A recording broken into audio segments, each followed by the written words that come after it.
ঈদুল আজহার সময় এগিয়ে আসায় সারা দেশের পশুর হাটগুলোতে বেচাকেনা জমে উঠতে শুরু করেছে। ভৈরব শহরে ছোট বড় 18টি পশুর হাটে জমে উঠেছে বেচাকেনা। হাটে ভারতীয় গরু ও মহিষ দেখা গেলেও ক্রেতাদের প্রথম পছন্দ দেশি গরু, তাই বাড়তি লাভের আশায় দাম বেশি হাঁকছেন বিক্রেতারা।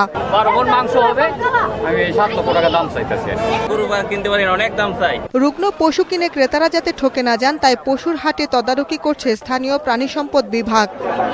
এদিকে ক্রেতা বিক্রেতার পদচারণায় উৎসব মুখর উপকূলীয় জেলা পটুয়াখালীর পশুর হাটগুলো। এ জেলার প্রায় 100 পশুর হাটে চলছে বেচাকেনা। অপেক্ষাকৃত কম মূল্যে পছন্দের পশু কিনতে এখনো এক হাট থেকে অন্য হাটে ঘুরছেন ক্রেতারা।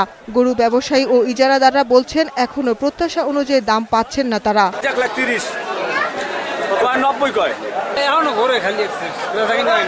ঈদের আগে হাট কেন্দ্রিক অপরাধ দমন ও পরিবেশ সুষ্ঠু রাখতে বিশেষ দায়িত্ব পালন করছে পুলিশ। এছাড়া বড় হাটগুলোতে জাল টাকা শনাক্ত করার মেশিনও সরবরাহ করা হচ্ছে পুলিশের পক্ষ থেকে। সাদা পোশাক এবং পুরো পোশাকে পুলিশের ব্যবস্থা রেখেছি।